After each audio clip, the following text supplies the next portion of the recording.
Greetings and salutations, ladies and gentlemen, boys and girls. As you guys can see, it is your host with the most, Paul Plantu, back with a brand new video. And in today's video, I'm going to show you guys a full growing season of starting with nothing but a bag of native wildflower seeds and how I transitioned one of my garden beds into a prairie / meadow in one growing season, what you guys can expect, some of the problems that have arose.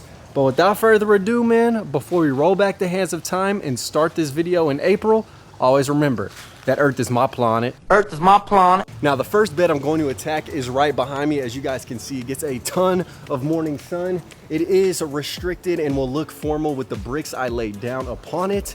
And it's time to start throwing in a pollinator mix in this particular area. We're getting started. April Fool's Day, April 1st, and I'm gonna keep you guys posted along the journey of how these seeds grow. But guys, you have to start with the first seed hitting the soil, and that's what we're getting into today. Like the video before we get started, but let's go. So step one in the process was to remove all the boxwoods and shrubs that were non-native, non-beneficial in this area. They did look cool, they did have some structure and were well established, but I rather replace the high shrubs with some fruit trees, and everything that's lower down replaced with wildflowers. And I'll probably add some shrubs as time goes on that are native and beneficial. I mean, this is my one tiny slice of paradise to try and make the balance of Earth as right as possible that I can experiment with. So that is what I'm gonna do. But in the process, there were some strains and varieties of unnative or non-native invasive grass seeds that are here. And if I leave them, they'll take root, they'll keep spreading. And I'd rather just get rid of them so that way we can establish a clean blank canvas. So that's what we're gonna do, is just dig up all the tiny little fragments of invasive species that are still there and then start to replace them. And now is the simple step of actually preparing the seeds to be planted, and that's easy. I'm just gonna rip open a bag of topsoil. Now you guys can also use sand because it's easier to see when you distribute the seeds, but I just got topsoil because it was there, it was cheap, it was available. So let's go ahead and rip open this bag. Look at that, ooh, reflective. And pour the seeds in. All right, we're gonna stop right there, mix it all up. All right, so now we're gonna add even more seeds. Yeah, dude, I barely even used a quarter of this bag so far.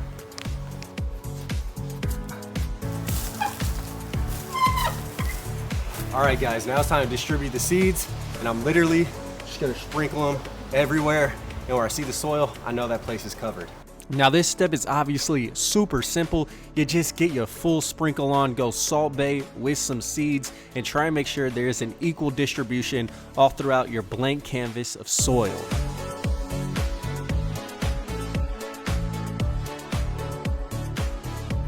Then I got out this giant piece of cardboard and I started stomping in all the seeds to make sure they had the best chance of germination, and my dogs had to get in on the breakdancing action and started laying 4 of their paws down on this cardboard to help me get those seeds melded into the earth. Here we are a couple months later. I think it's been 2 months. I'll put the exact amount of time right here. It feels like a while, but we have wildflowers popping up. We have a bunch of these Coreopsis just cracking off. We have some partridge peas, and then a bunch, well, there's a nightshade, but then there's a bunch of native grasses that have grown in as well.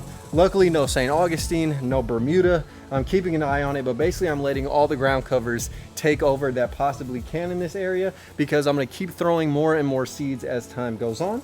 But it already is looking nice and relatively lush for only being a couple of months. Look at how lush this is. A bunch of native grasses, sedges. Yeah, definitely a couple things I need to remove. Look at that, milkweed is growing. You also had a ton of blanket flowers. I'm so sad I missed these. But luckily there were a couple more hidden, so you guys can see just how majestic these flowers are. They're also known as Indian blankets. I just call them blanket flowers commonly. Very nice. And then there were some wine cup mallows, or some poppy mallows, that were growing after a ton of rain, and these really popped off and looked so good. These are hands down my favorites that have grown from seed. And here we are, man. It is a month later. It is September, and this entire area looks absolutely out of control. I'm not gonna sugarcoat it, I'm not gonna lie. I let a lot of these native grasses kind of fill in and form a ground cover just to make this area look green, but I think that was a big mistake because all these giant grasses are going to seed. Some of them I'm sure are invasive. I have much of morning glories, which climb up my fruit trees and start to choke them. I have crepe myrtles creeping up. So it is time we clean out this bed, remove these grasses. That way all the wildflowers that are growing underneath have a better chance of getting light and actually flourishing. And obviously if I had a huge acreage, it would make more sense to let these grasses grow and form an actual prairie, but I much rather have this area be filled with flowers. But now's the step where we got to remove a bunch of these guys. Dude, so this process was a pain in the butt. It was arduous, tedious, time consuming because I had to remove all of these grasses by hand just to preserve all the roots and any potential wildflowers that were growing. So I couldn't just mow over everything because all these grasses would still lay where they stood. So yes, do not make my mistake. If you see grasses coming in and you don't want them, remove them ASAP. And all right, guys, so it has been about 2 hours, and this is what a native wildflower meadow looks like after, what, 4 months, 5 months? Bruh, disastrous. So straight up, I removed all those grasses. I left in a couple things. I left in some horse herb, the partridge peas, the poppy mallow, which my dog ran over while I was shooting this video and pretty much destroyed. The one awesome plant that I had. And then I have in the butterfly weed still, which probably needs to be staked up, as does just about everything. So what I am gonna do, I think either in this video or in the future, is I'm gonna lay down more seeds, and then I also am gonna plant some plugs of native plants that I got for half off. Now it takes about 3 years to establish a wildflower meadow, and I wanna tell you guys, let me be the example. Do not let the grasses take over. When they pop up, if they're a size they can pull out, pull them out. This has pretty much been 6 months of neglect, or however many, 5, whatever I said. And so this is the result, just kind of a barren hellscape with a few perennials, but they are dropping seeds. So that means next year there'll be even more, the year after that even more, and after I introduce these seeds, even more. All right, so what is good, guys? It has been a couple of days. I actually got extremely ill and sick, lost my voice, but I am back now to finish up this project, at least for this first growing season. And so I purchased a bunch of flowers, which are below me, most of which I got half off at Lowe's. And I'm gonna plant each one or each species in clumps in this area, and then I'm gonna continually throw seeds as time goes on, so that way natural plants do grow up. I get different species than what they sell at box stores or nurseries, but in the meantime I do want to fill in some of the gaps and get some of these plants started. All of the flowers I purchased are natives, and what we're gonna start off with first and foremost are a ton of these echinaceas, these coneflowers.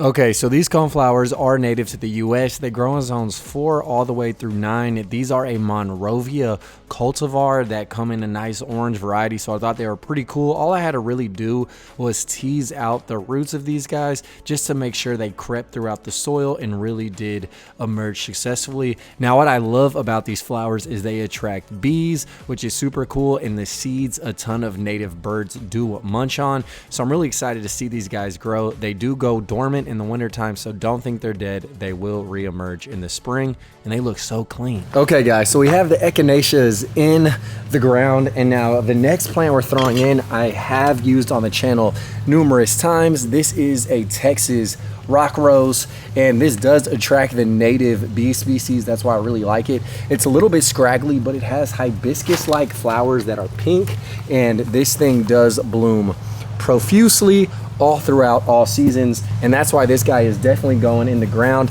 I'm gonna put it behind this tall Asclepias species of tropical milkweed that I have in, just because it is a little bit more scraggle tooth, so I kind of want it creeping behind some taller plants and just poking out with the pink flowers. So I planted 3 of these rock roses in close proximity. My shirt got in the way on multiple times, but they grow in zones 9 through 13. If you live in a colder climate, just put them in a pot and bring them inside in the wintertime. All right, so the rock roses are in the ground, and now we are throwing in some black-eyed Susans. All of these also were half off. As y'all can see, they shoot out with just absolutely stunning flowers. And we're gonna put these in right in this gap down yonder, and it'll form a nice black-eyed Susan clump and alley between these plants. So the black-eyed Susans also grow in a ton of zones, 3 all the way through 10. So they are versatile, and like the echinaceas, they will die back to the ground in the wintertime, but will pop out in the spring. Okay guys, so the next plant we're throwing in is a big guy, and this one attracts pollinators like crazy. It is a black and blue salvia. So I'm gonna chunk this guy in behind all the flowers I previously planted, because some of them will die to the ground in the winter. They'll disappear and then come back in the spring. So we're gonna go ahead and plug this guy in behind all the others and let the pollinators come through. Okay guys, so last and certainly not least, in terms of the plants that I have purchased that I'm putting in today in this area, we're throwing in some guaras. These are also a plant I used on the channel multiple times. Bees love them. They do get pretty tall.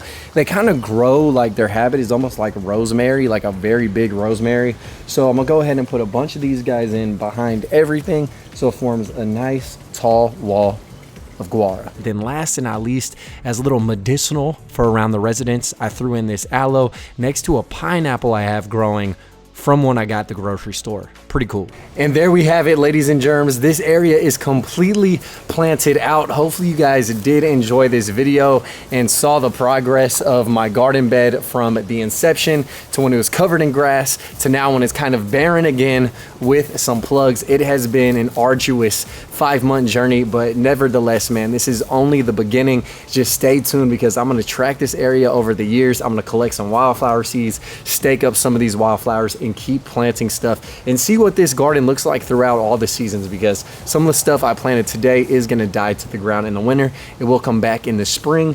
And yeah, I'm just leaving all the seed heads because I need as much help as possible with this reseeding itself as time goes on. But if you guys did enjoy, please hit the like button on the way out. And remember, Earth is my planet. Earth is my planet. Peace.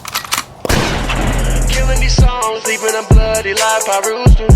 And I'm in it to win it, so I'm somebody that you should get used